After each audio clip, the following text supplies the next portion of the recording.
everyone. Welcome to the Menomonee Falls Public Library Board of Trustees monthly meeting. Today is Wednesday, September 18th, 2024. Time is 6:04, and I call this meeting to order. I'm not going to go with the public comment because clearly there's nobody here. Next we got the consent agenda. Items listed under the consent agenda will be approved in one motion unless any board member requests that an item be removed for individual discussion. That item can be considered at an appropriate time during the board's regular order of business or under new business. So we have the approval of the minutes of the last regular board meeting and the bill approval for July 2024 and the total amount of $61,741.46. Oh, I'm sorry, August. Motion Typo. to approve the consent agenda as presented. Second. Any discussion? All in favor of approving the minutes of the last regular board meeting and the bill for August 2024 in the amount of $61,741.46, say aye. Aye. Any opposed? Motion passed. Next, we have the Policy Review Committee. So we just met earlier today. Went over 3 policies, weapons policy, the teen space policy, and internet use policy. So next meeting we should be reviewing the changes that we made with those next month. And then we don't have any for this month, right? No. So otherwise our next meeting will be in November. And then it would be Special Events Outreach and Fundraising Committee, but Matthew is not here. And I don't think anybody's met yet. Has he gotten a hold of you to get anything together? Not yet, no. Okay. And then next we have the 2025 operating and building and maintenance budget presentation. All right. Welcome to budget season. Yeah. Some of you have been through it with us before. Some of you, this is your first time. So we will definitely be able to answer any questions that you have along the way. You should have all received the 2025 program plan and fiscal overview document last week. So that's that big packet with anything you could ever possibly want to know about how our budget is put together. You all have that one? Yep, that big green one. So thank you to Ellen for putting that together and also updating it with the 2025 content. The one that you got tonight, that one in front of you, has also since been updated since the one we sent out last week because we had the changes in the health insurance costs. So that has been updated to reflect that.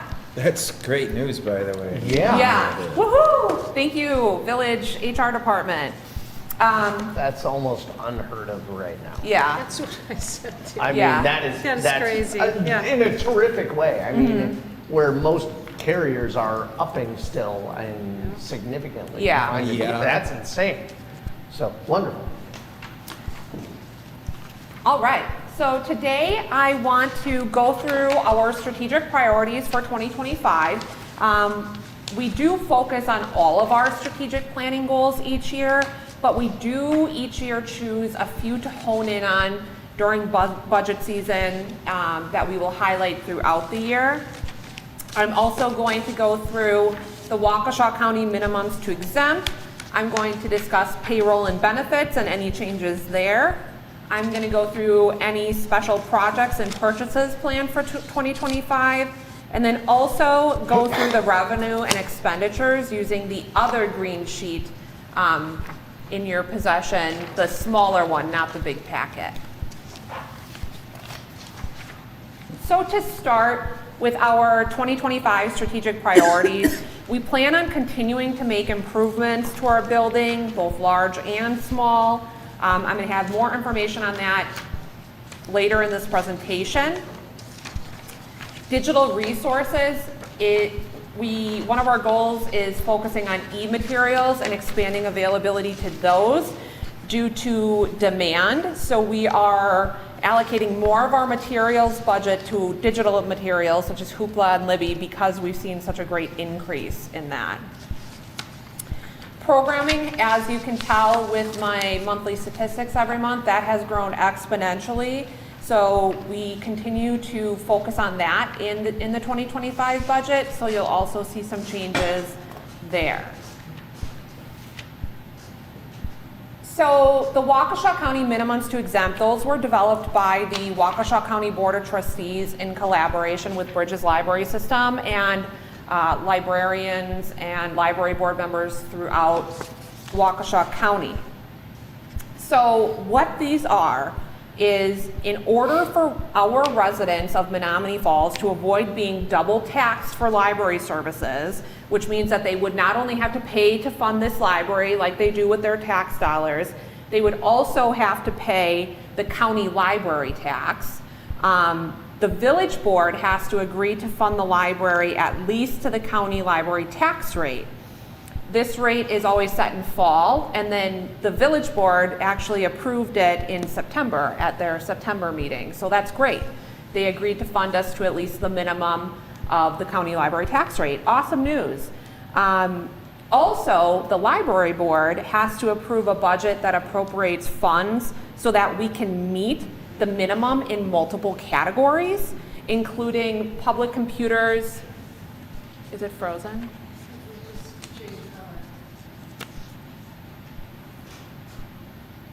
Uh-oh.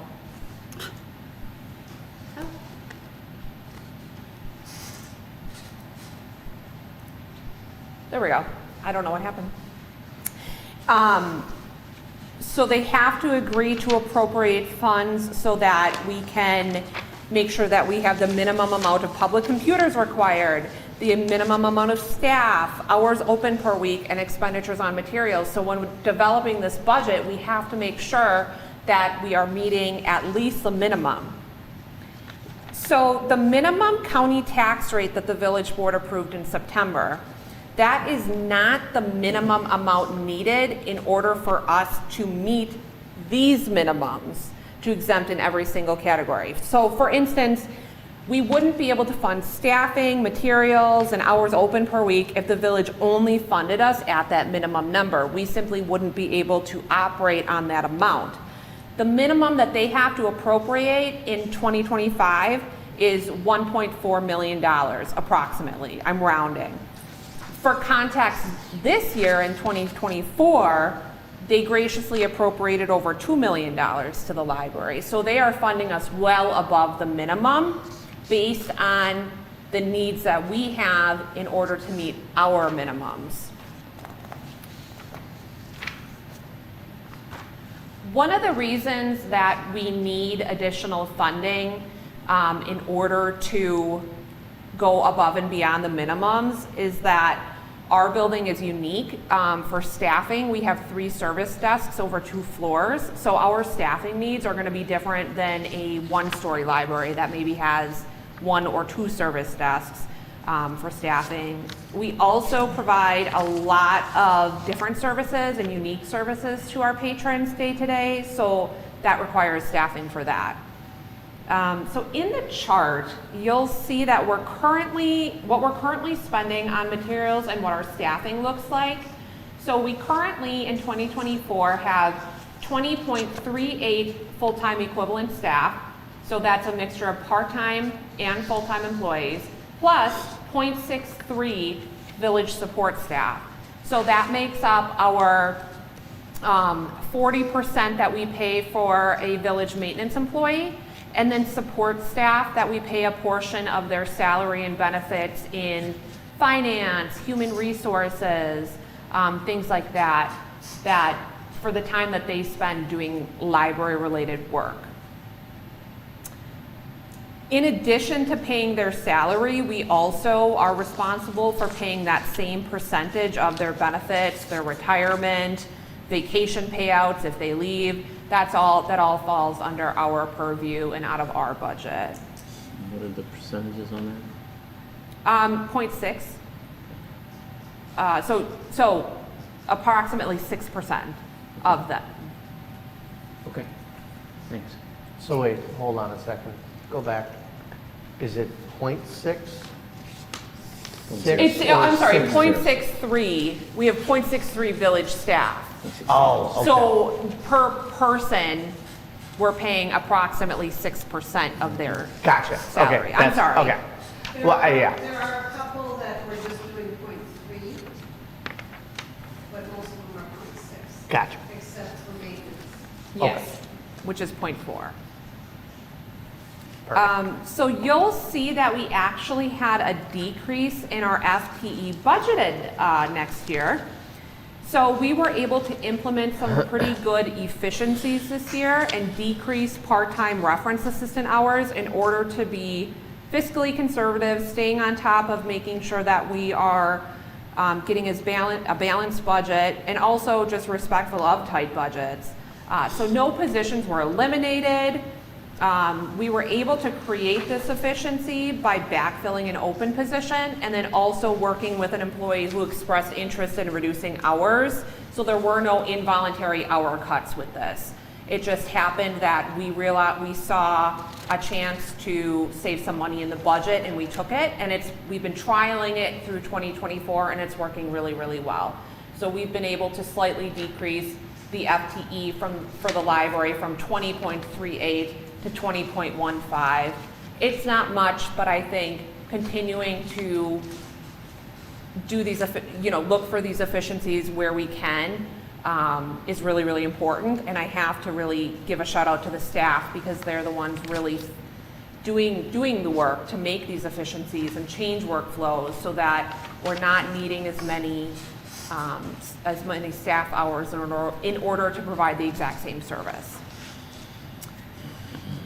So the minimums in 2025 are also listed on that chart.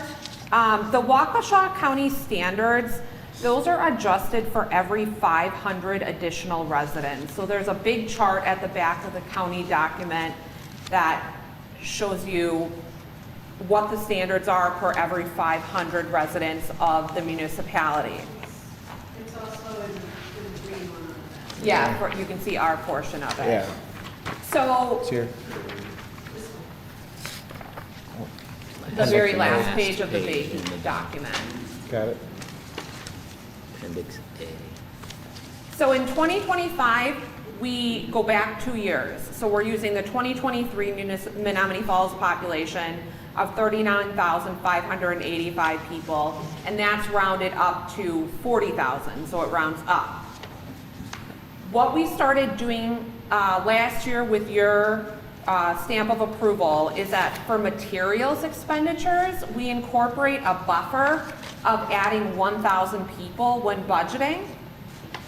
The reason that we incorporate the buffer for materials expenditures is that we can't guarantee that every material that we order, that every book that we order is actually going to come in by December 31st and be received in our computer system and then therefore would be added to our material count. Sometimes publications are delayed. Sometimes we have $1,000 worth of materials that are getting delayed by UPS. We have those delays, and one order could easily kick us out of adhering to the standards.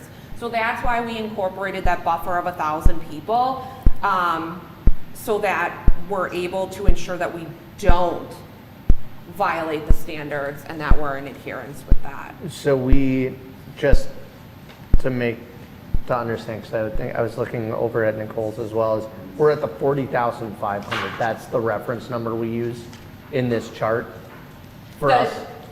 For the Actual population, we are looking at the 40,000. At 40, Right. oh, For okay. the target So we would want population, 41. just for materials, it's 41,000. Okay, now I understand. Okay. Gotcha. But we don't use that buffer, of course, for like FTE or things like that, Right. because that's not necessary. Strictly for materials expense, but in Appendix A here, we should reference the 41,000 for the material Correct. expenditures. Yep, that's the one we want to reference? Okay. So they will enforce a taxation on us if UPS is late in December. Is So- that what you're saying? We are allowed one miss a year. So we are allowed one oops a year, but if it happens again, then the residents would be risk double tax. And the oops could be something out of our control? Yes. And they do this every month? How often do they know if we've oopsed? Annually. So we could oops it once? Ever, or each year we get a one oops? It's every 5 years, I think this, Or is it, do we have a 5-year? One oops every 5 years? yes. I just, We did have an oops in Oh, okay. 2021. and, And it was based on the collection. and so why not adjust our purchasing schedule rather than increasing our expenditures? We can't always control when what we purchase actually arrives. So we do have a policy in place where we do not order anything that has a publication date after December 15th. But a lot of it is out of our control. For instance, Baker and Taylor, the company that we get most of our books from, they had a computer system where they were down for like 2 months. That would have ruined us if that didn't happen mid-year. So we do have controls in place with our purchase schedule so that something published on December 31st isn't expected to count towards our things each year, our count each year, but there is that chance that something could happen. For many of our materials, we order them at least 3 months in advance before the publication date. But what happened in 2021 is, I think it was kind of a COVID thing that happened. They were changing publication dates. So a book that was supposed to come out in September didn't come out until February the following year. Yeah. Why are we purchasing books that haven't been published yet? Well, Just curious. because you need to get the new books before So they we come get them out. 3 months later, I guess. Well, you want to Like- reserve your copies, So- basically. I don't, this is strictly a fact-finding So information. So we- why are we ordering books that aren't going to be published till December? Why don't we just order books that are already published? So that's Is not my the way point. that it works, because that's not how it works. So we order books well in advance so that they get put in our catalog so that people can start placing holds on them. So if the new James Patterson book is coming out in October, it's already in our system so that people can start placing holds on them. We can't put it in our system unless we have it on order. That's part of the acquisitions process. Okay. Additionally, it impacts our funding if we're not ordering materials to supplement our patrons, because then we're relying on other libraries like Butler or Delafield to send us their copy for our patrons, and we're actually losing money with the way that the formulas work in terms of being able to provide materials for our patrons. That So I get. that's why we do it. Okay, very good. Thank you. You're welcome. That was very informative. Oh, good, I'm glad. Thanks. Hey, Jackie, I have a quick question. So page 2, so this slide is Yep. page 2. Is there the page 22 of the preliminary talks about staff and the numbers are off? Is that because it was, when I was it's probably just a rounding error, but when I was looking at full-time equivalent staff, 2025 budgeted, it says 20.95, 21.01. I mean, they're close, but maybe that's just rounding, Year rounding. like a rounding thing. I'm looking at page 22. Yeah, I see what you're saying. And then this, or is that a different, it looks like the same data set, So what it is it's including, you see where it says admin staff and maintenance staff? Got it, yes, That- yes. So that's totaling the FTE budgeted 20.38 plus 0.63. Okay, so, got it. Does that make sense? Yeah, Because technically, our FTE count includes not only our library staff, but the village support staff as well. okay. Yeah, I was just reading the, So that should equal, yeah, that does equal that.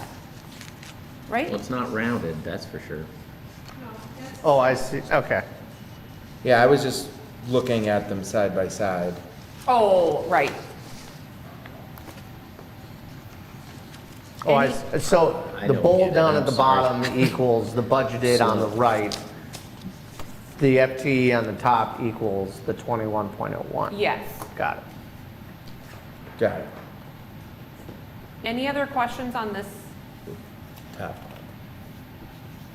Yeah, 20.38 and 0.63 Yeah. is 21.01. Yes. Yep. On the bottom here. Yes. Got it, Okay. yeah. All right.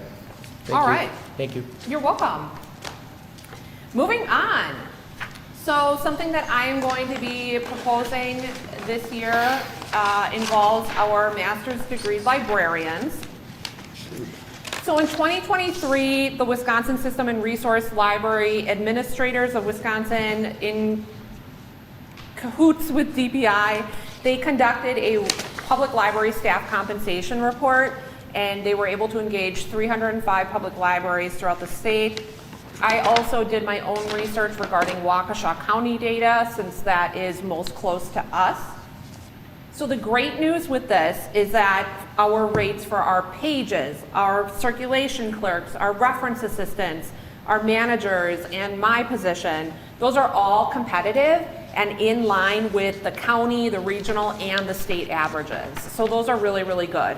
Some of them are actually very competitive for this area, so we're able to attract really good talent for that. The bad news is that the wages for our master's degree librarians falls well below the averages. So as you can see on the PowerPoint, the starting wage for our librarians this year in 2024 is $22.59 an hour. So that means that a new librarian fresh out of grad school would make less than $47,000 annually here, and that's before you take into consideration the taxes, the insurance costs, and then the mandatory state retirement contributions, which is 6.9% now, and it's bumping up to 6.95% in 2025. Throughout the entire state of Wisconsin, the average starting wage for librarians is $2.83 more than ours. Here in southeastern Wisconsin, the average starting wage is $2.46 more. Libraries in Wisconsin with our service population of 30 to 40,000 people have an average starting wage of $3.72 more. And then comparably sized libraries in Waukesha County have their librarians starting at an average of $3.11 more. Our big competitors in Waukesha County are Brookfield and Waukesha libraries. Brookfield starts their librarians at over $10 an hour more, and Waukesha at $3.64 more. We have had issues with our master's degree librarian retention in the past. Multiple exit interviews have mentioned pay, and that's a reason why a lot of our good talent is going elsewhere. Retention saves us money, paying people what they're worth keeps staff here, and staying competitive keeps us attracted to applicants. So we are a big library that sometimes has big library problems. Serving the public can be stressful, demanding. We're the first stop for people experiencing a variety of crises, from homelessness to domestic abuse to drug addiction. So we really rely on our trained librarians to be able to connect people to the resources that they need. Two of our librarians actually hold 2 master's degrees each, and neither of them are making over $50,000 a year. So my budget proposal this year includes an increase of librarians from their current grade 11 on the Village of Menomonee Falls pay grid to grade 12. So they would be getting approximately $1.50 more an hour, moving them up one grade. So all of our current librarians who have 1 to 3 years in the field, they would be making $25.44 to $26.41 an hour. And that would bring the starting wage for a librarian in 2025 to $24.43 an hour. So it's definitely a step in the right direction. We're not quite competitive, but we're getting there. If we didn't increase librarians to grade 12, our 2025 starting rate would be $23.04 an hour. So in 2025, if we happen to hire a new graduate fresh out of grad school, and if they don't have extensive experience working in libraries, we typically start them at the starting wage. We don't bump them up to like grade 3 or grade 5. And they happen to live in a household with a child or maybe a spouse who doesn't work, our librarian would actually be eligible for the low-income energy assistance program through the state. Can I just stop you there? How did we get here? I'm asking, I'm disappointed to see the numbers for everybody else and how low we are. I'm more saying it out of like, how did we get so far off the mark? Because if everybody else on average is doing that much more than we are, Yeah. that is putting us, I mean, retention alone, I would love to know how much it costs for us to train a librarian here, because not only does it cost us money to lose somebody, but it costs us money every time a new employee walks in the door and we have to retrain them. Yeah. So that floors me as to how off of the average we are. So how we got here is this. As far as I know, and Ellen, you have more time here than me, we've always gone off of the village's grid for determining who's a grade 12, who's a grade 13, who's a grade 11, and that works well for municipal employees. So someone in the clerk's office or someone in the assessing office, they probably fit more easily into those grids. For libraries, it's different. The rate of pay is different for libraries, and there really is no good, clear-cut answer of where to put people based on where they are in the grid. For instance, our pages, the one, you know, who are a lot of high school students, they're not even on the grid.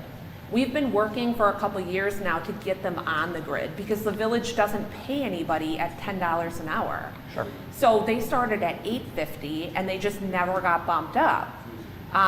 We have someone who's been working here over 20 years, and she said she doesn't remember the pages ever making anything other than $8.50. So there haven't been changes made is part of it. Okay. There hasn't been an analysis done. That's the other part of it. And also we're trying to squeeze into a wage grid that doesn't necessarily fit trends in library services. Right. Can we start our own wage grid? Yes. Would it be an absolute nightmare? Yes. Yeah. So after looking at the grid and determining where we want to put these librarians, we figured that one step up was a good start. We can always reevaluate in the future, but we're also keeping in mind, okay, the librarians are here, the reference assistants are here, the managers are here, and making sure that that's fair and comparable as well. Because you can't have, you know, a librarian making 50 cents less than a manager. That just doesn't make sense. So with this proposal, I tried to balance it out as much as possible with the wage grid.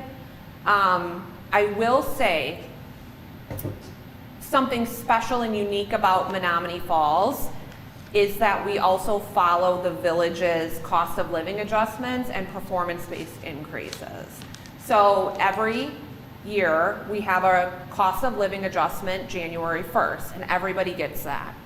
We also have performance-based increases up to 2%, around 2% in July. And for the most part, everybody gets them unless there's a serious issue. That's not heard of in libraries. I mean, some libraries do that, but as far as I've ever worked in libraries, your cost of living adjustment was your raise. So that is something unique about Menomonee Falls. So even if this, and that's when I'm headhunting these people, I explain to them, yeah, I know it sounds low, but you get essentially 3% a year guaranteed if you even out the cost and the performance-based increase. So we have the ability for them to really jump up and up and up more than they would at another community. And eventually, I do think it does even out. But that's how we got here, is because we're following a wage grid that wasn't made for libraries. Gotcha. I have more of a comment than a question. So just reading the bottom line, this is $14,396 a year more every year that we do it, with some caveats, but that's what it says there. Is that correct? Yeah, total. So for everybody. To get So the increases, got it, okay. to bump up all of our Got current it. libraries. Totally understand. Yeah. So, and there's $20,000 in health insurance savings this year. That's a 1-year savings, right? Yes. Okay, so there's $5,604 to the positive in the monies that were allotted for the library. Well, we adjusted the ask. So before we got the adjustment to the health insurances yesterday, Right, we were planning on asking the village for $15,000 more in order to cover that health insurance adjustment. We're now able to ask them for like $18,000 less than we were going to ask them for. So we were cutting down on how much we were going to ask Totally the get it. village. so it's actually, we're actually financially to the positive $5,604 all in, just based on the math on the screen. 20,000 subtract 14,396. Right. So it's 5604 to the village as a whole to make the increase. So my only real question is, what about the subsequent years? Is that factored out? Is it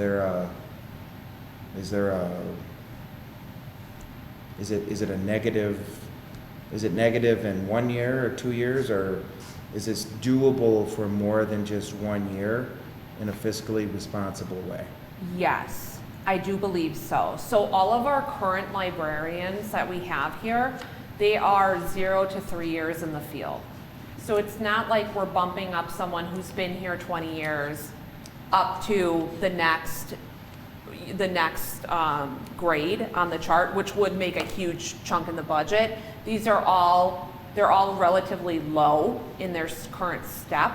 So like I said, it's about $1.50 more an hour to change them Yeah, too. I mean, So that should be. I just had the general question. Oh So yeah, definitely. Financially, it's We're so not that going to do something that we're not able to sustain. sustain over time. Clearly, Right. it's sustainable for the first year. Yes. Because it's net positive $5,604. Right. But I was just thinking about the long-term, 2-year, 3-year, 5-year. I do feel Kind of like deal. it's sustainable, especially as we continue to look at these efficiencies that we're able to make. Last question, I know fund balance came up at what is our operating fund balance right now? Ballpark? Oh gosh. I'd have to look it up because I did the calculation for the Children's Refresh Project. 10%, 15%? Do you have that offhand? That's okay. I mean, maybe for a future meeting. I don't think it's necessary right now, but, I mean, fund balance comes up in a lot of the paperwork here. Well, we have more than 3 months operating for both the 220 and the 221 because that's the minimum that we have to keep. But then we're taking a lot out of it for the children's refresh. Yep, So I don't have the final numbers off. so more than 3 months operating. Yes. So there's no borrowing to make payroll. Oh, no, no. That was the nature of the question.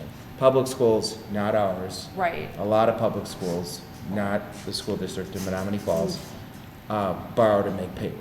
Oh. Right? It's in the news all the time. There was another one today.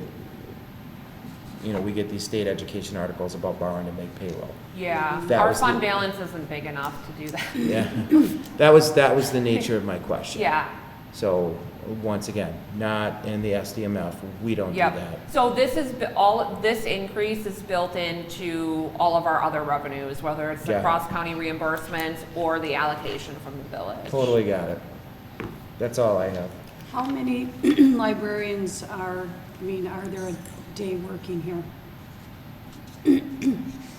4, we have 4 librarians here. You mean on staff? So Yes, every day? full-time, Full-time. yeah. We have 4 full-time librarians. So it would only be bumping up 4 people? And like I said, they all have 0 to 3 years of, What is our average retention for a mastered librarian? I don't have that number for you. We did have quite a bit of turnover with our librarians in recent years for a variety of reasons. But all of the librarians that we currently have now That's are it. relatively new to the library within the past 2 years. All right, I got it. If I can add another reason, answer to your question. We had less librarians prior to Jackie. And a lot of those have been here, a lot of those and 2 retired. Yeah, we had 2 retirements So recently. they were just going with the flow of and actually both of them were at the top of the wage grid, so they weren't going, they were where they were anyway. And are they utilized that much that, like, to have 4 on staff? Oh, yeah, Yeah. definitely. Yeah, so we have 2 children's librarians, 1 adult services librarian, and 1 technical services librarian. So, yes. Okay. Because all of our librarians are responsible for the collection development, as well as the programming.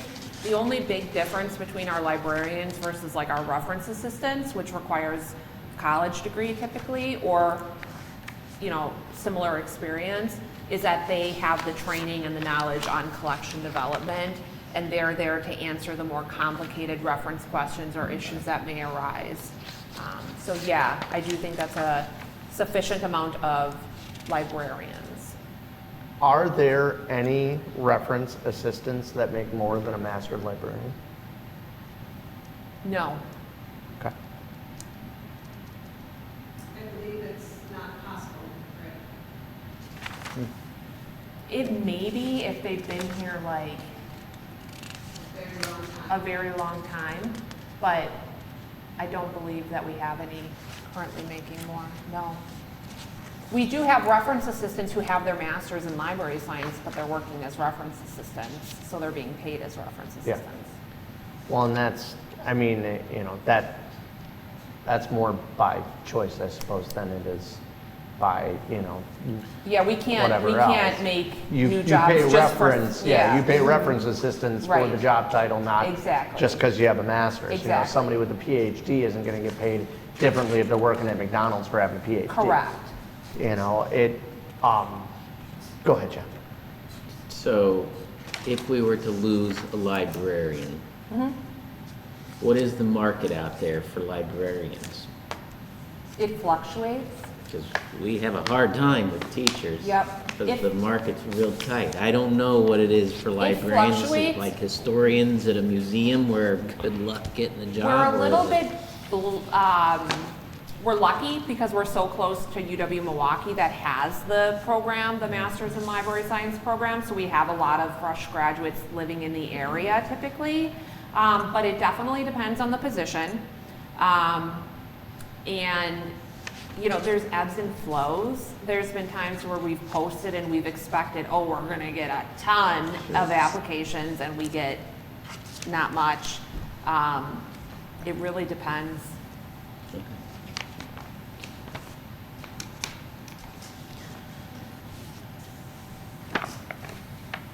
So,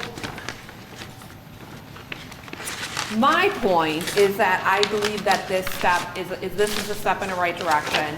I think that $1.50 an hour it's nothing crazy, but it is showing them that we want them to stay and that we're moving a step in the right direction and that we're valuing them. And I don't want to have to tell someone or advise someone who is a master's degree librarian working for Menomonee Falls that they need energy assistance from the government. That doesn't sit right with me. I think that public service, we need to keep people in public service. And we also have to pay them for the work that they're doing. So if there's only room for one increase in the budget this year, in your opinion, please let this be it. It's only 0.68% of our budget for the increase. Anything else you can throw out? But David, I have a question based on the school district, because you deal with teachers with undergrads and then teachers with masters. And I would assume they're treated differently salary-wise. Could you, and maybe I'm incorrect there. I'm just, No, you're correct, but, I mean, it's a different market, is it? so it's a different economy. I mean, it's apples and oranges, so I'd hate to say that this and this, that they're just totally different. Like, we have librarians as well. Yep. In our district, but they're actually paid as teachers, not, you know, so that's it. And then there's certain certifications through the DPI that are different. So it's very much apples and oranges. Gotcha. But I think that everything that I'm seeing seems extremely reasonable, and I say we vote. so you do have to have a master's degree in order to be a librarian. Right. You have to have that. And that is a big difference. Yeah. I mean, what we're talking about here, a lot of our teachers have master's degrees and some advanced degrees. If you're going to be a principal, you have to have a master's degree or beyond. But to be a teacher, you don't have to have a master's degree. Many of them do, and that's one of the ways that they can move up pay schedules. So, you know, teachers traditionally, not all of them, because we have some that require master's degrees. If you're going to be a school psychologist or a school counselor, you must have a master's degree. I mean, they're actually, school psychologists are usually pretty close to PhDs. So it really depends. Yeah. So I'm sorry, I wasn't trying to be evasive with the question. No. It's a fair question, but I know enough about public library pay and school pay that it's a completely different, you know, deal. But I'll actually go through some of that in my presentation. Let's call the question. Did you have something, Tom?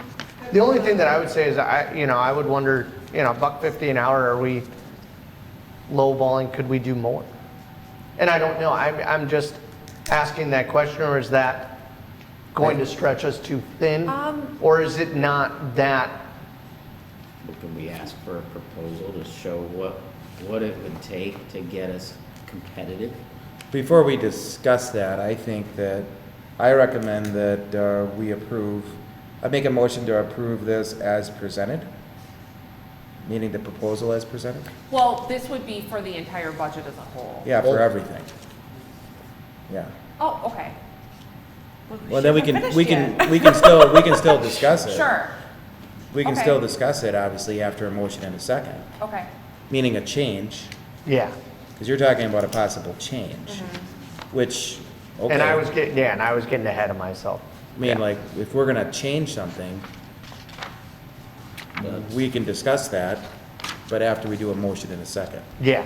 And I don't think she's finished her presentation No, on she the budget. hasn't. so I we've heard hijacked entire- the presentation, so I I would agree with them. Why don't you continue, Jackie? Okay. I'm sorry. So we could bump them up an additional, but that,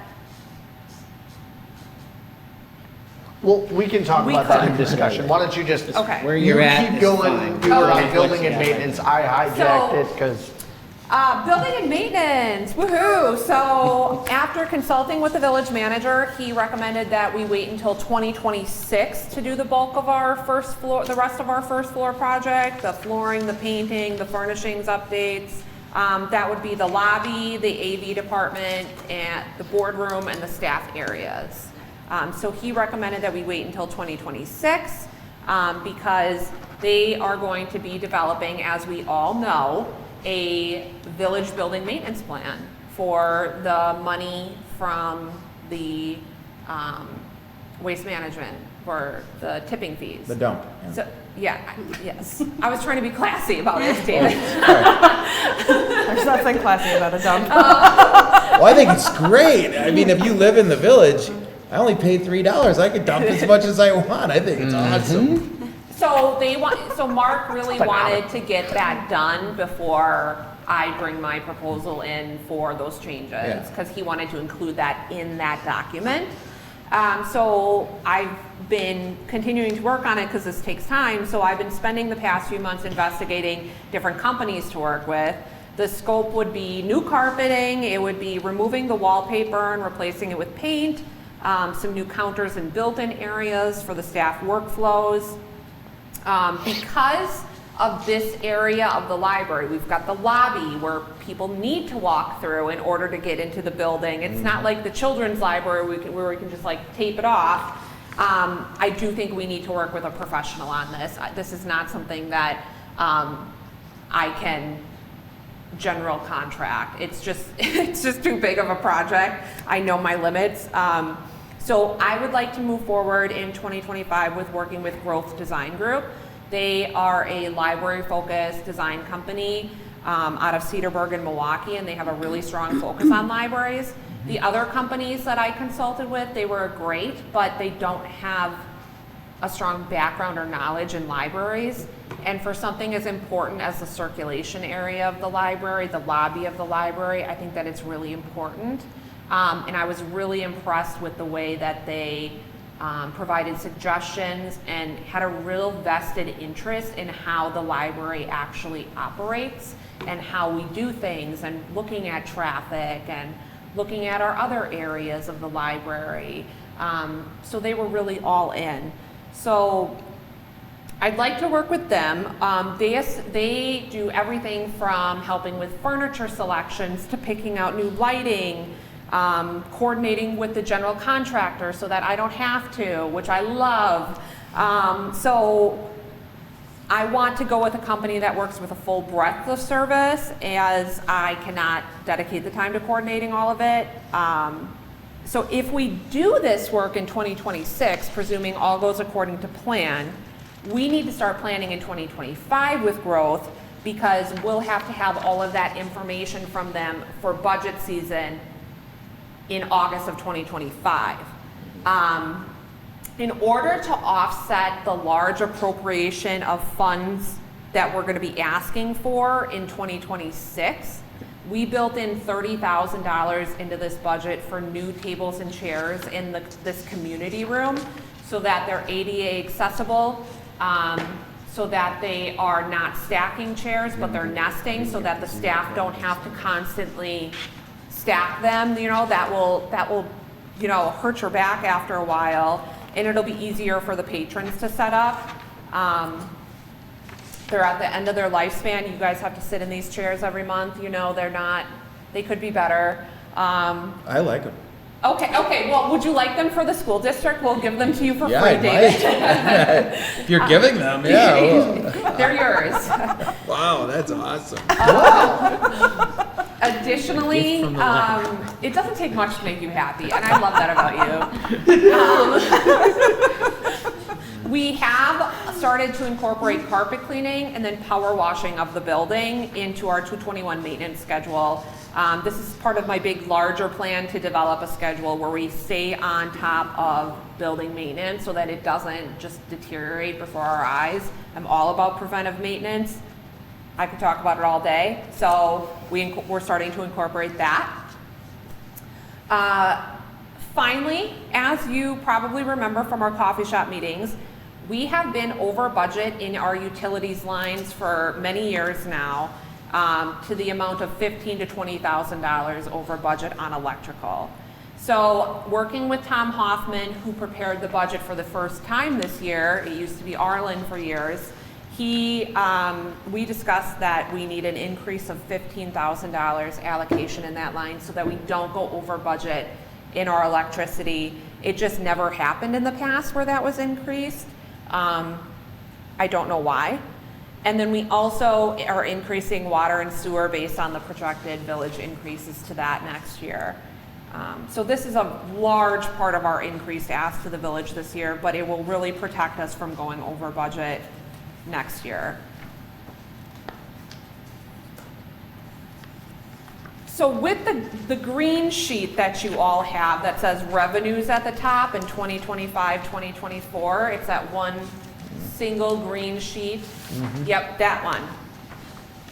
So you're going to see the budgeted village appropriations at the top. I'm going to talk about that at the end of this section because I think that's the most important. Next up is intergovernmental. So under federal, state, and local grants, that includes a bridges grant from Hoopla. So since we decreased Hoopla checkouts system-wide from 4 checkouts a month to 2, Bridges decided that they're going to spend more money on Libby and giving libraries less grants this year. So we're getting $4,700 to go towards Hoopla in 2025.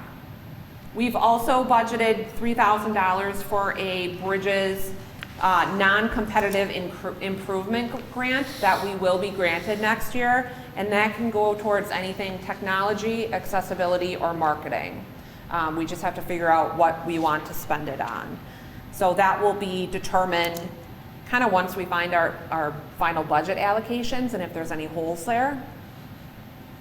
We're also going to be getting a grant from Bridges for $500 for adult programming.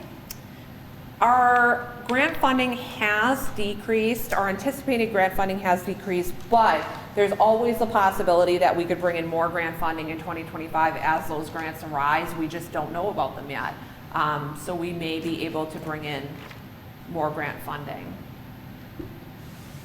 Where it says Waukesha County Supplement, so that's the funding that we get through the county for serving patrons who live in non-library communities within the county. So that comes from that county library tax that those community members who don't have a library of their own have to pay. And then it's distributed through a very long and admittedly complicated formula that is in the program plan and fiscal overview document on page 10 and 11. It increased in 2025. This is due to multiple factors in the formula and also the amount of circulations that we have been giving to non-library residents. The cross-county border reimbursement decreased by 7%. So this is a wildly unpredictable number. It changes each year. It's directly correlated to the amount of checkouts we have from Washington, Dodge, Jefferson, Ozaukee, and Racine County and those patrons who don't have a library of their own. These are based on checkouts that happened in 2023. So we're always, for cross-county reimbursement, we're always operating 2 years behind because of the time it takes to do the annual report and send all that. So we're always looking at what we get in 2025 depends on what we did in 2023.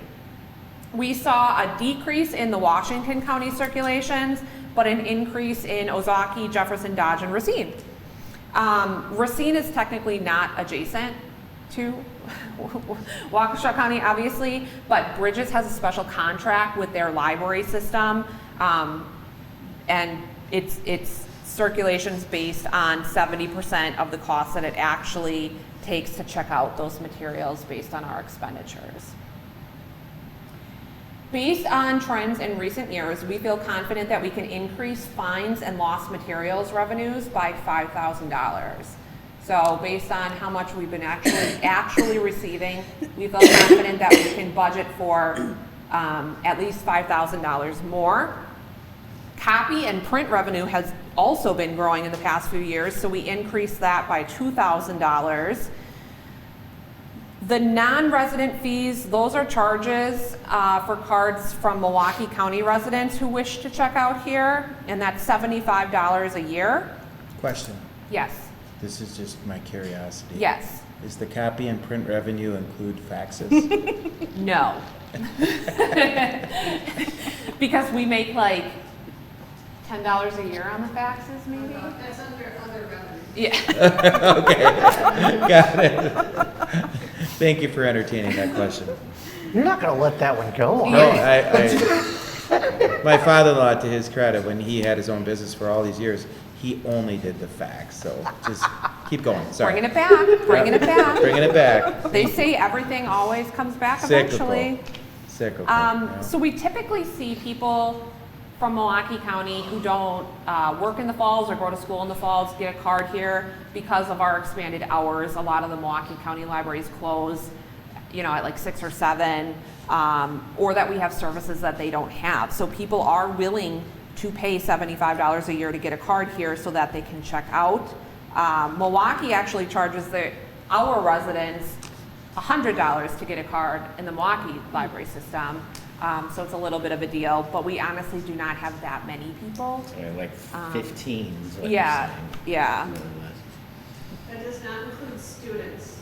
If you're a student and you live in, so like St. Mary's or any student that might go to a parochial school over, I don't know if there's any students from Milwaukee that go to Menomonee Hall School, but if they Oh, do, yeah, for sure. that's included. I For mean, sure that- there. You're right, so If if they prove they go to school here, they get the card for free. Yeah. Donations stayed flat at $7,000 a year. Those are really unpredictable. They're really not a reliable source of income. But previous year estimates give us about $7,000 as a safe estimate to budget for.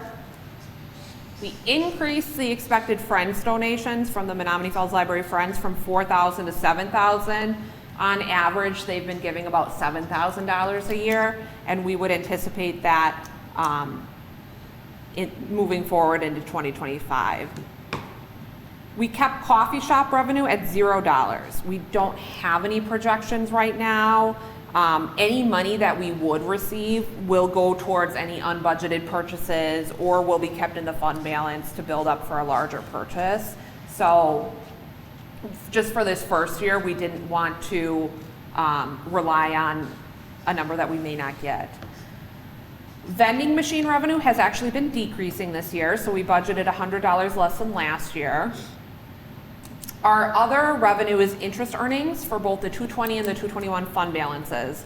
So we're expecting an increase in the interest revenue next year per the Village Finance's projections, which is great news. It's money that we get to have without having to do much of anything. So we love interest. It's great. We had a big year that way too. Yeah. So all in, we're looking at about a 5% increase in revenues from last year.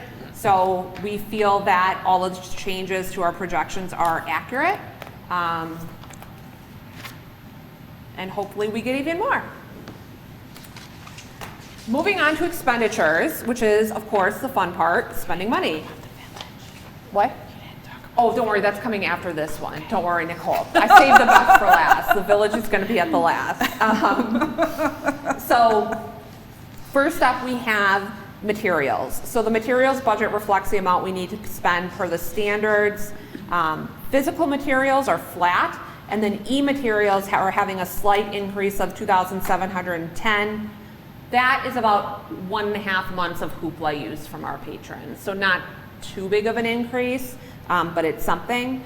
And that decision was made because of the increase in use of both Hoopla and Libby. $6,200 will go towards Overdrive, and then $7,800 towards Overdrive Advantage. Overdrive Advantage is when Bridges Library System purchase additional copies of titles in Libby so that Bridges patrons get access to it before everybody else in the state. So this helps get those long wait lines down. If you're a Libby user and you see, on your holds list, there's, your number blah, blah, blah in 2 lanes, that means that you're waiting for the Overdrive Advantage through Bridges and also the statewide one, and whichever one comes in first, you'll get.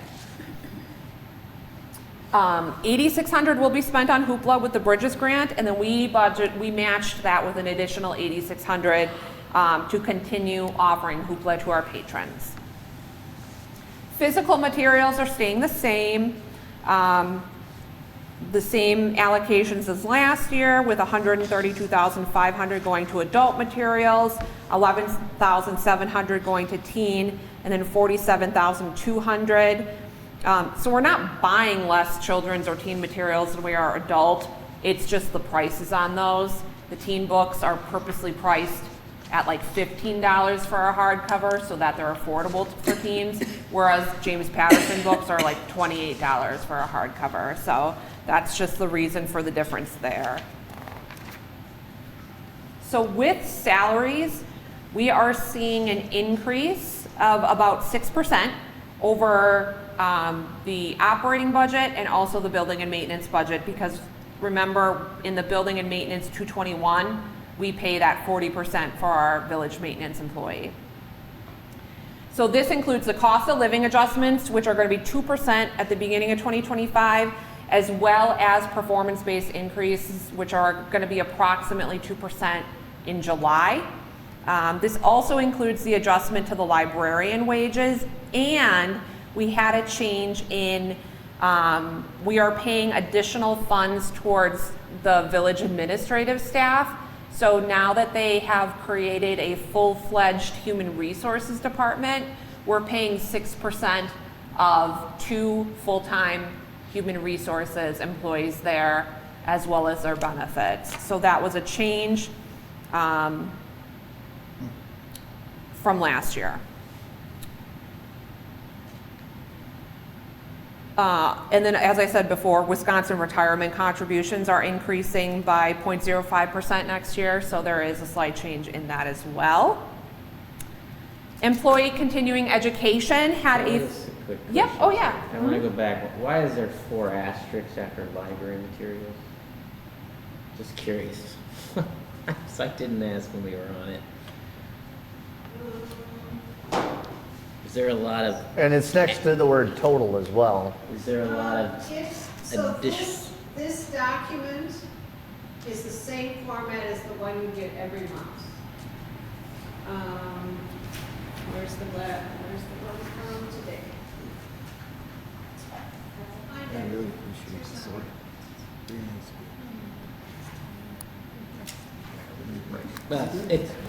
Tell me later. If it's not anything, I just was curious why It has there's to do with what is there's all sub this notes somewhere that Yeah, those are there's a tied footnote to. on Okay. the one you get every All right. month. Perfect. Did he just walk out? So moving on, You were on operating. My apologies. Oh, no, I that's interrupted fine. your thought. so the total amount for the administrative staff that we pay for at Village Hall is $34,300. We pay 40% of the wages and benefits for a full-time maintenance person out of the 221 budget. Those wages are $36,500. Under fringe benefits, you're going to see the 2% increase. That is due to those 2 new full-time employees at the village, the 6% we pay for that. And then also, we were able to see a decrease in 6% of health insurance. So awesome news. With that decrease, we were able to save about $22,000. So that's wonderful. Employee continuing education had a 36% increase. So that is due to allocating more for recruitment and personnel for the Sunshine Day Fund that we discussed. So that would be $800 for staff shirts, $500 for appreciation and morale, and that would cover the breakfast for the staff education day, as well as other things that were discussed. Dues and subscriptions also increase for professional memberships, like Wisconsin Library Association, things like that. The village's portion of the library's portion of the village internet, telephone, and security system decreased by 6%. Woohoo, awesome news. Things never decrease like that, so that was good. Can I ask something? Just a question, but is it normal for libraries to pay the dues? I only wonder because as a nurse, like, none of my employers have ever paid for my dues. So we pay dues for our librarians in Wisconsin Library Association. And part of that is because if they are members of Wisconsin Library Association, they get discounted rates for the conferences that we do pay for. So sometimes it's actually cheaper to pay for them being members than it is to just send them to a conference without being members. So we don't pay for anybody who wants to be in it, only our librarians. Okay. And I think it is normal. I think it kind of depends on the library, but certainly other libraries do pay for those dues. Okay. And it sounds like it offsets. Yeah. I was just curious. Yeah. Okay. Yeah. You can say, well, the library does it. So next up is library public services. So first we have publicity and programs.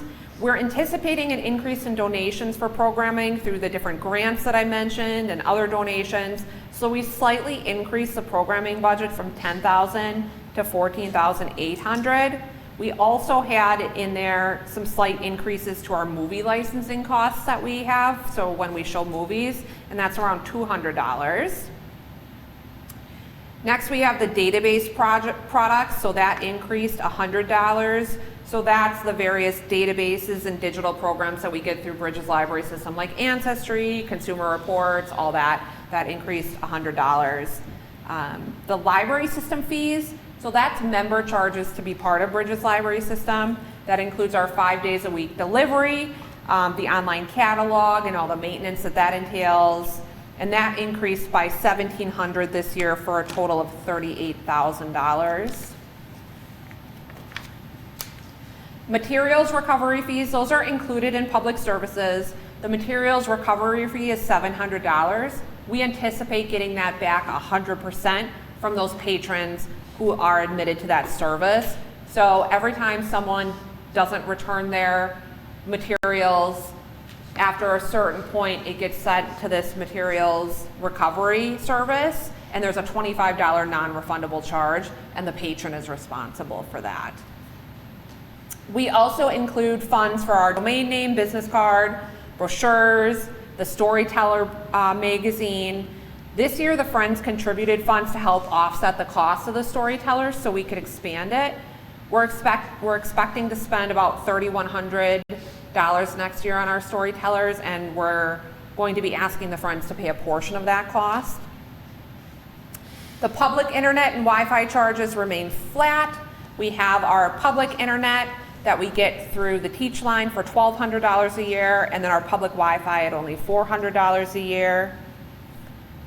There's miscellaneous computer expenses such as our Envisionware license, which allows patrons to access the computers with their library card, along with some other software.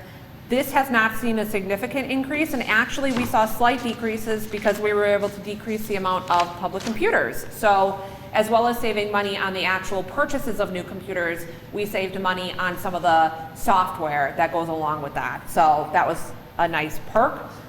Materials and supplies, that's office supplies. We increased office supplies by $700 since we're using more. We're doing more programs. We're doing more marketing and outreach, so more office supplies go with that. And we also increased postage by $400. So last year when we were doing the budget, we were thinking that we may potentially go fine free, so we decreased the postage, but we need to bring that back up again. paper and printing has increased, so our budget increased by $2,800 for that. Again, this is going to be offset by the expected revenue that we get for people paying for those printouts. Processing and circulation supplies increased by $1,000. For many years, we've been able to work through our backlog of RFID tags that we put in each of the materials so that the self-checkouts work with that, but we're actually running out, so we have to do a purchase for that. And then there's been an increase in the cost of receipt paper, which we get through a bulk purchase through Bridges, so we needed to allocate more money for that. We are anticipating our custodial supplies to remain flat. Our professional contracts line, that includes rent for our copiers, and then our auditing and accounting service for 220 and 221. We anticipate that increasing slightly for the audit. Library equipment and furnishings only has a 2% increase, so that is where the $30,000 for the new furnishings for the community room comes in. It's offset by the budgeted cost of new computers in 2024, which we didn't spend at all. Computer hardware, the only anticipated purchases we have for that are some new iPads that we have for staff for daily use, such as the pick list and other things like that. The ones that we have are like 10 years old, which is pretty much the lifespan for an iPad. After that, it's all downhill from there. Security system, that's a $5,000 increase for 2 needed new security cameras in areas that we have had documented incidents, but we don't have camera coverage there. So we need to add 2 new cameras. Library repair and maintenance is anything like repair and maintenance on furnishings, office equipment, computer hardware. We were able to decrease that slightly because we typically don't spend all of the budgeted amount of money. The library's portion of village technology expenses, that includes rent on our data center, our accounting software, Spam Titan for our email, our agenda software that we do for these meetings, hosting that, phone support maintenance, and then new time card software through the village in 2025. New this year is that the village is charging us for a portion of their website redesign fee for the village's website. That's $300, as well as their website hosting and support charges, which is $1,600. We had discussions with them about that as to why we were being charged for the village's website, which seems like a fair question in my opinion. But the village IT manager said, nope, that's fair, we're splitting it up by department. So we negotiated with them, fine, we'll pay this, but we needed increased presence on the website. So they are going to find ways to put the library more prominently on the village's website. I do, and I think that is a very fair question. How much of a presence are we on their website? So there's a link to our website. We host our agendas on there, obviously, but we felt that if we were going to be charged like other departments are being charged, that we needed to have more presence on there so that people know we exist. So the rationale would be, I guess, if a new resident goes on there and they say, oh, here's a link to the library, that's awesome, you know, that could be good for us. But currently, we don't have a large amount of presence, we want more. I guess I'm kind of looking at it going, we're already requesting money from the village. We could decrease the ask by the amount that they want us to pay for the library. So it's literally, it's coming out of one pocket, going to the other to just go back. Mm-hmm. I guess Historically, we've been allocated things during budget time for various village IT expenses for things that we don't actually use as a library. And we've been able to negotiate where we're not paying for certain things because we simply don't use the services. For instance, we were one budget season, we were asked to pay for the video streaming for where they stream the village board meetings. Well, we don't have our meetings streamed on there, so after multiple discussions, we were able to get that slashed from our allocation. But I didn't fight back too hard on this one because I guess I just don't understand. I mean, I guess if the village wants to appropriate that, almost $2,000 to the library to be funneled back to the village. Beautiful laundering mechanism. It's not uncommon, but it is kind of questionable, but it is what it is. I think you were fine not. okay. Moving on. Yeah, so for direct technology expenses, that's like our software subscriptions for our room reservation software, equipment booking software, event calendar, our PC reservation software, mobile print, Zoom, things like that. Changes in 2025 include that charge for $1,300 for Beam Stack.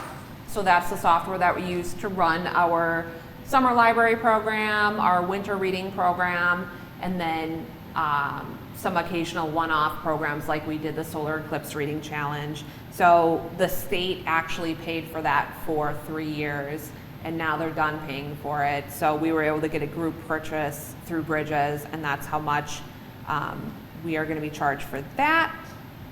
We had a couple slight increases as software is every year, all very typical and expected. Library boiler and machinery, liability, not library. Boiler and machinery and property damage insurance increased 13%.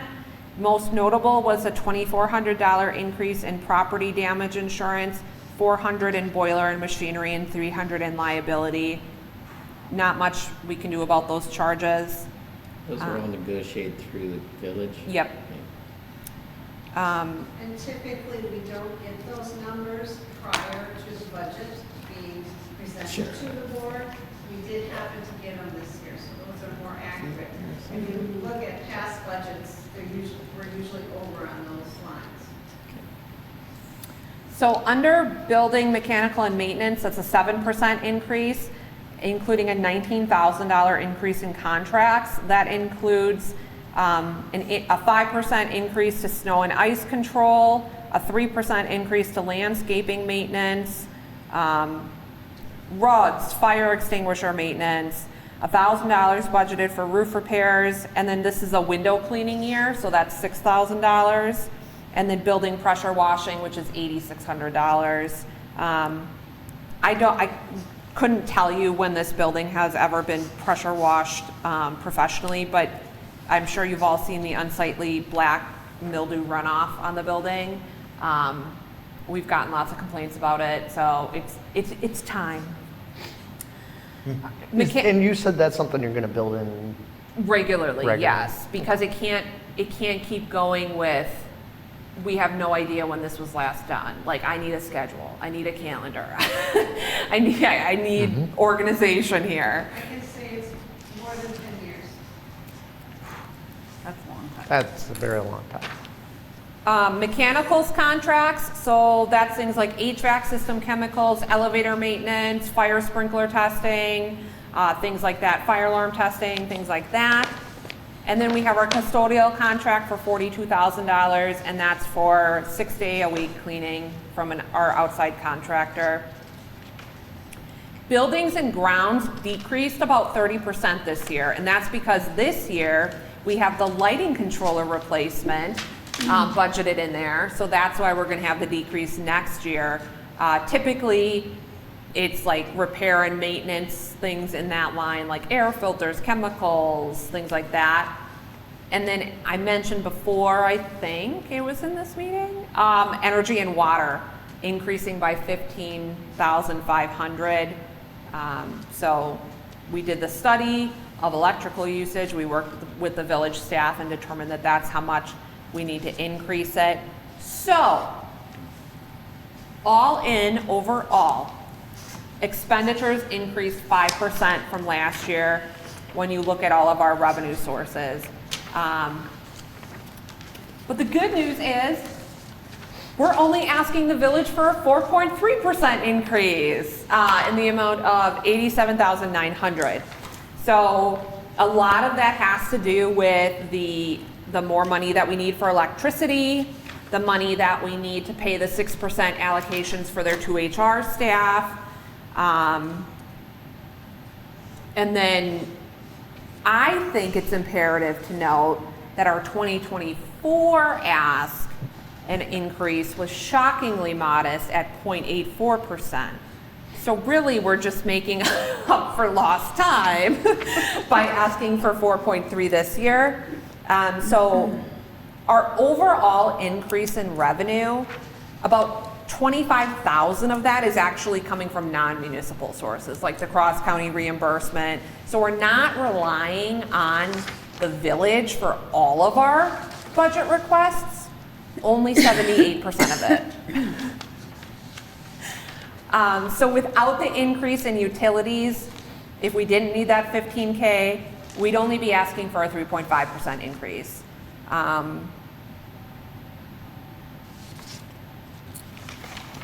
Look, I'd like to make a motion. Okay, Motion to approve the 2025 operating and building and maintenance budget proposal as presented. Seconded. Any discussion?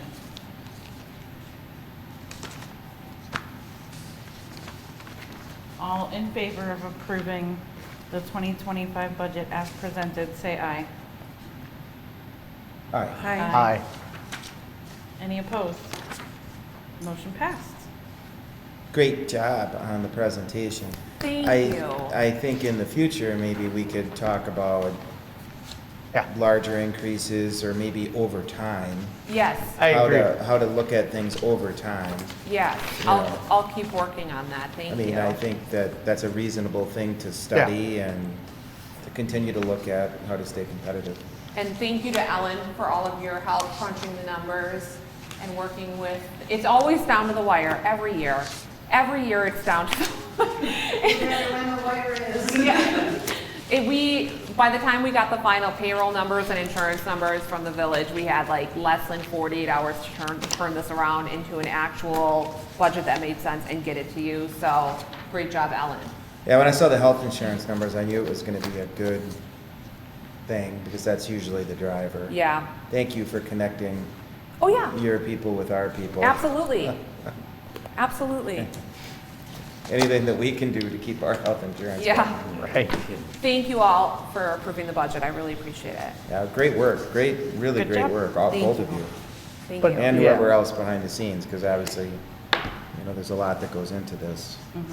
To David's point too, I think it would be prudent for us to look at how to do, whether it's increases or how to get ourselves up to that competitive level in the future. Yeah, I'll start some conversations with the HR department and see if they have any ideas or ways that they have been able to make it work. Yeah. Because I think, our staff they're the most important part of this whole facility, right? So, Well, and I'm kind of excited to see what that coffee shop revenue looks like next year when we're looking at the budget going, all right, how much do we actually Right. bring in? How did that Yeah. look? Because that's also a big outlay. yeah, Because we don't know how much it's gonna bring in Yeah. yet, so right. And they didn't on the other one either.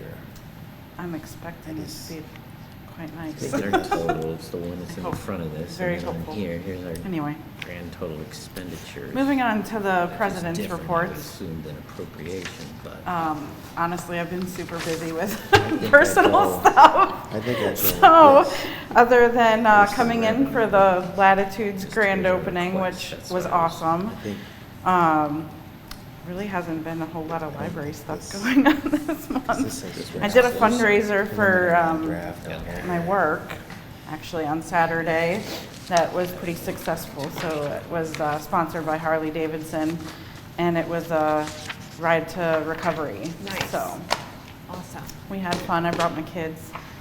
Everybody played. Oh, yeah. Got to listen to a band and have fun. So Cool. yeah. Be brief. Very good. But otherwise, that's about it. So Moving on to the director's report. Me again. I'm trying to see what I've already talked about. So the big news, obviously, is that we celebrated the grand opening of Latitude. I've been meeting with the owners regularly. They're pretty pleased with the way things are going. There's a lot of excitement, and things are going really well. So we're happy. We're happy with the way things are going. Lots of happy people in the building, so that's great. We are planning for the new carpeting in the children's library in November. It's coming up faster than ever. I feel like we've been planning this since like January, so now it's finally happening. There's been a couple hiccups with some of the projects. So the company that's doing the cabinetry and the plumbing in the children's program room, if you've seen it, it's in, but on Thursday and Friday they'll be ripping all of it out and starting fresh because every single aspect of it was done incorrectly. Oh my No. gosh. So the cabinetry was installed wrong. The counter was cut incorrectly. They installed the wrong sink. They installed the wrong faucet. They forgot to include locks on the cabinet doors. When they sent the carpenter out to put the locks on the cabinet doors, he managed to cut the holes incorrectly so that all of the cabinet doors were completely destroyed. Are we going with a different company? Wow, that's bad. It was, it's been a nightmare. They're coming tomorrow morning at 7:30 and things are all it's gonna go smoothly and it's gonna get done correctly because if it doesn't, I don't know, you guys. Between the microphones and this. It's just interesting because first it was like, oh, you installed the wrong sink. Oh, the countertop sink hole was cut incorrectly. Oh, the cabinet was installed incorrectly. Oh, now the carpenter just put huge holes in. It's just like. That's pretty bad. It was very embarrassing for the company. However, good news we've had with a vendor. We worked with Milwaukee Sign Company out of Sussex to do our signage after our sign company that we initially contracted with at the beginning of the year went out of business and didn't tell us. So they did a great job. They put in new signage that our youth services manager designed. It's clouds with bright orange font, and we have more of it coming in, so it's not over yet, but oh my gosh, it just adds so much fun and joy to the space. I was really impressed with them. Just wonderful. The president of the company himself installed the signage, so it was really, really well done. So that's good news, right? Something worked out. Village Maintenance is going to be installing the new tops on our bookshelves so that they match a more neutral color scheme. And then our new computer carols are in storage. Those are going to be assembled in November when we get the carpeting done. Also, we're getting the new top to the children's reference desk put on in November. Final painting of the pillars and the program room is going to take place then as well as the new AV installed in the program room. And then library staff along with the Art Guild are going to have plans in motion and supplies to give the tree a very nice refresh. So stay tuned for that. It's going to look really cool. You answered my question. The only other thing that I wanted to bring up, at the last Friends meeting, we discussed that the annual joint meeting between the library board and the Friends board is actually coming up this November to review the memorandum of understanding. Looking for direction from you on, do you want me to just send a doodle poll out? Would you like to, I don't know how long of a meeting it's gonna be. It was in the MOU, it was added in the MOU last year that we would meet annually to review the MOU, that there would be an annual meeting between the boards. Really? Do we really need it? Can we do it like? If you- Can we do it? if you at guys this? don't I mean, rather than Want having to a have the separate one? annual meeting and you just wanna sign, I mean, suppose we could do it. If you don't have any changes to the I mean, MOU. we've had no issues, right? That I can Not think that of. I'm aware of. Was there a purpose for adding that we were gonna meet annually? I wasn't in that meeting, so I don't know. I think it was just a chance to discuss any issues that arose and have a conversation about potentially changing the MOU or adding to it or editing to it if needed. I don't think it's necessary. Yeah.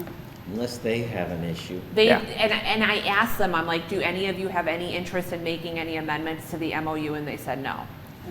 I think we I just leave it don't. as long as there's not an issue. Okay, Can we just That's send my it opinion. around to? Yes. I've not, well, I guess I have seen it, but I will put it on November's agenda for approval, and then they'll approve Just it, to and approve it. everything will be Okay. amazing. Yeah. Awesome. Good. That's one less meeting during the holiday season. Yes. Woohoo. Sounds good. That's all I had. Okay, I'm next. Yep. Quick, and I'm gonna be so quick. We had a presentation on the process of updating the 2016-2020 Comprehensive Outdoor Recreation Plan. So you'll be seeing more information with that coming up. Several items that are not really big items to discuss here. We had a closed session. That was a big part of our meeting. Just a reminder that there is a bulk item drop-off Saturday, October 5th, 8 to 12 at Waste Management on County Line. So if you have, so not only do you pay a little, you can take items. That's a free one? Free. Yep, That's 4 4 items. You can take That's 4 awesome. items for That's free. awesome. So, big stuff. there you go. That's all I got. How's that? Any mattresses, that's the time to dump them. What, I filled up, David is I've got two. so they have such a cool It's like system. smile, He it's gets infectious. so Like if you're from, like we just moved twice, right? And now we live in the Falls.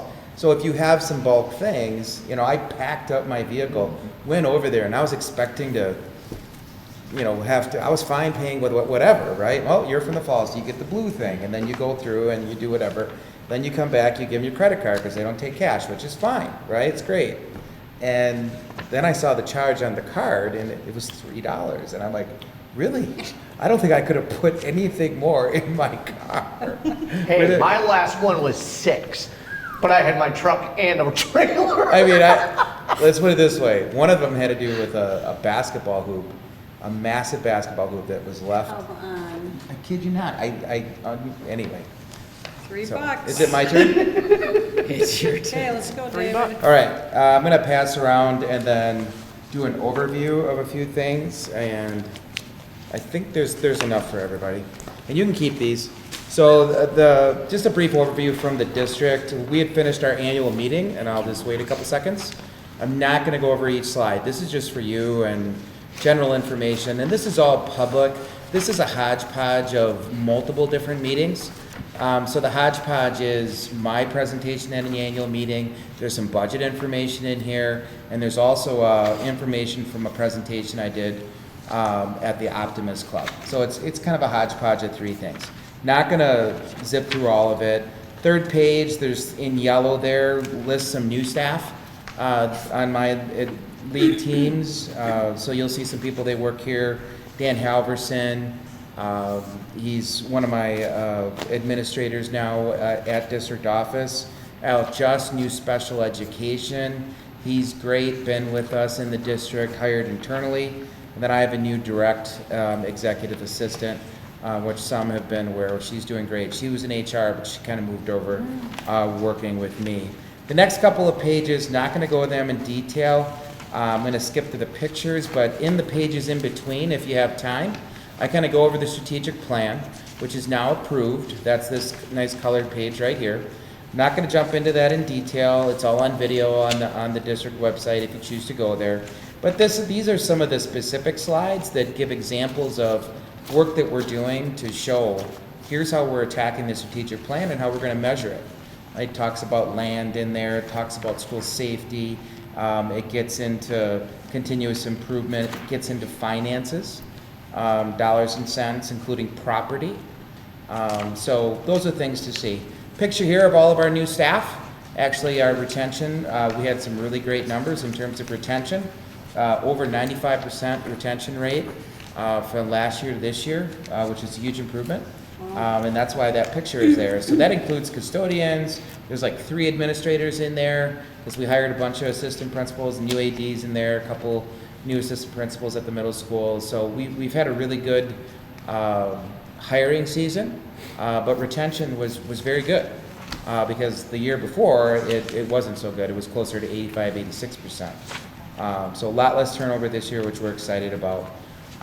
Some long-term numbers, some dollars and cents, everybody likes those. We spend $675,000 a year on general upkeep and maintenance. That's listed on that next page where it says long-term facility planning and a SIP.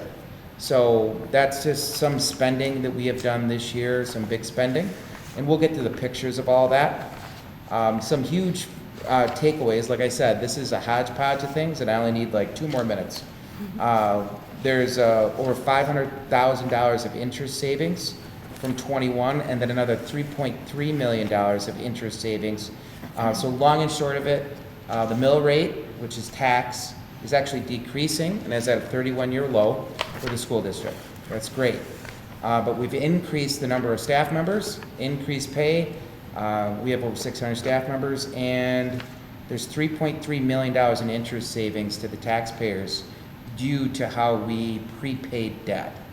And that's how we're doing the CE and rec building project. So we're doing about $9 million, give or take, of a building project with cash due to this, what's called the defeasance, which is just a way of saying prepaying debt. So we're excited about that. So we're able to actually create more space for Riverside while building a new gym and 18,000 new square feet for community ed and rec, which is for the community actually. So one big point I wanted to bring up in this presentation is most people don't know that community ed and rec is fully funded in a department of the school district. So, I mean, and we're happy to do it, but it's a division of the school district, fully paid for, all staff, all facilities. So that's one point, very big point. So self-funded health insurance, you can see that listed in there. We did not do it as well. That's great numbers. It's just outstanding. So some energy cost reductions, budget recap is in there. Not going to go through it in detail. Suffice to say, we're in a strong financial position. We've actually increased our fund balance from roughly about 35% to close to 37%. So we're not borrowing to make payroll. So from a school district's perspective, it's a little bit different than the library because I know how monies are dispersed with the library. For us, we get funding like 5 different times a year, but it's sort of all over the place. So if we don't maintain a fund balance, then we can't make payroll. So we established the pay, that's why I asked the question that I did earlier. Yeah. So we keep our fund balance there and we zero it down in order to make payroll until the state sends us the money that they owe us. That's generally how all school districts operate. So if you go on the state education news today, you'll see that one school district is short-term borrowing and then some large ones and some small ones. Some people do that as a financial tool in a high interest rate environment. We don't necessarily believe in it. I don't believe in it. Interest savings, you can see fiscal year end recap, unaudited, you can see right here. So we had a happy year with interest payments as well. The higher interest rate environment was over $1 million in earnings for us, which we put right onto the fund balance. So some fluctuations, but same as you, same as here. Some other information in there, I'll just skip through it, but generally speaking, our expenditures, it explains how we spend money, and then the levy, and then what was approved by the board. So we did have our annual meeting and everything was approved as presented. Some celebrations that are listed in there. This was a great picture. Thank you to our friends at Falls Cable Access who are here recording for us. So this picture was actually taken by them, along with drone pictures and several other things at our graduation. So it's always cool. Yeah, that is actually from graduation that day. So great job by our friends at Fall Cables Access. This picture you might want to pull out. This actually shows a general overview of the actual building project at CE and Rec. So you have that all in that little packet. It's all online as well, so you can see an expanded thing. But the CE and Rec project will have a special presentation at our school board meeting this Wednesday. So we're actually through our general design, and we'll be going out to bid in the next couple of months. So there'll be a lot of building over here at CE and Rec, right across the river there. So it's pretty exciting. Adding a gym, an indoor walking track, indoor pickleball. Oh, yeah, that's gonna, So an isolated gym just for the community, and then the Riverside would have their own gym as well. So some big things there. So big projects, ongoing maintenance, some pictures in there. You can see this new chiller. Our chiller ended its life over at the middle school. So if you drive by the middle school, you'll see these shiny things at the front of it over here. Right, little picture right there. Pictures sometimes a little bit better. So Did this happen? They did the, that's done. Yeah, that's why I put. come on, I did not know that was, you know, that was our whole project, that whole I got stadium. it. I got it done. Good job. Yeah, I got it done. It was What- needed. What she's referencing is the soccer stadium press box was in really bad It was repair. dangerous. So we got out, really kudos to our maintenance department. It's in great shape right now. Stop out, take a look at it. It's really awesome. That's really it. The rest of it has to do with strategic plan and then next steps and pieces that we're working on with the strategic plan. But generally speaking, the district's in great shape. We've had a great start to the school year. Thank you to our friends at the library. I brought over as many, I missed one, and she let me know it. I brought all the district office staff over that one day to Yeah. come up the latitudes. yeah. Right, and I bought them all coffee and treats, and they took that really seriously, and they were doing like parfaits and like all the, and I'm sitting there pulling out which credit card am I going to use. My wife saw the charge on the card, and she goes, "That's a lot of coffee you're drinking that latitude." She knows I'm a coffee drinker, and I'm like, "No, we were just having a thing." They all showed up in waves. I saw you walk. Yeah, they were very excited. They're like, we're here for a field trip. I know. I got to do it more. But it's just a wonderful space up there, the latitude space and the sitting space. When you know, it's. I think a lot of people are, you know, if you're listening online, you see this tape. I mean, stop up to see it because you have access to the library, which is great. But if you go into a coffee shop, you also have that sitting area with the glass. I mean, it's just a wonderful space. It's did a great job of, you know, and when we were in there, it wasn't just us. You could see some people coming in as well. You know, we were there at like 9 or 9:15 in the morning, so we were just there. And The patio's nice too, I sat Yeah. out there yesterday, that was yeah, nice. absolutely. So we're excited about it. Thank you. And we also had a little collaboration. Jackie and I. I sent a message to all of our staff. Thank you for writing that up. That was You're really welcome. nice. Yeah. Jackie wrote up a nice little invitation to all of our staff members who don't live in the Falls to actually come, and you can get a card and, you know, that sort of thing. So I sent it out to everybody. I think I CC'd you. Yeah. So I just put a little note, and then the rest was your presentation with links and how to do it and get into the library with our staff. So I hope that helped, and Yeah. you know. Thank you. Yeah, no worries. So that was fun to do. I know you would ask, and then I sent an email back to Jackie going, could you write it up and make it sound really, I mean, because you know the library, I mean, I know the library, I can write something and put a link or something, but you just did a great job in really short notice putting together a little spiel that I just sent out to all of the district staff, and a lot of them emailed back, "Oh, that's great, I didn't know good. you know, people that live in Germantown Right. or Yeah. live in other places, Yeah. and especially our new staff. Yes. Like in the last few years, we've had a good number of new staff as well to the district. So And it's library card sign up month. it's I library card mean, sign up month. So thank you for that. That's all I yeah, have. Thank you for doing that. I David, I appreciate want it. to give a quick shout out to your director of finance. I was in the annual meeting when she went through the budget. She did a phenomenal job. Yeah, she's So, really. I just, not that you didn't do a phenomenal job, but I wanted to give her some special props there because she does a phenomenal job with the budget and making sure that, I mean, Yeah. the proof is in the pudding. So, Yeah, I'm very blessed. She's great, and she's really great. And she has a great team as well. So, Yeah. like I said, this piece here, this is a hodgepodge of, you know, I pulled a few of her slides, several of mine, and then I did a presentation for the Optimist Club So I kind of pulled together some things that I thought you might find interesting, just little snippets about the Yeah. district. If you have questions, feel free to reach out. If not, I'll keep coming to meetings. Thank you. You're welcome. Congratulations. It's great. No, it's Yeah. really great start. Absolutely. We're excited. All right, next would be the Friends report, but Carol's not here. Did she send you along with anything? She did not. The Friends are doing well. So their fundraiser with the Indian cooking was really successful, so that's great. They are getting geared up for Friends Firsties for the book sale that's coming up, so they have volunteers for that. And they've been brainstorming ways to celebrate National Friends of the Library Week, which is the end of October.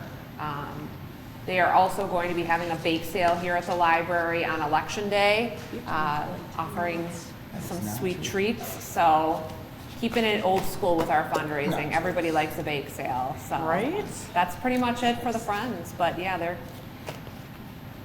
they keep bringing in money for us, so very exciting. All right. Next meeting is Wednesday, October 16th at 6 PM, and we are adjourned.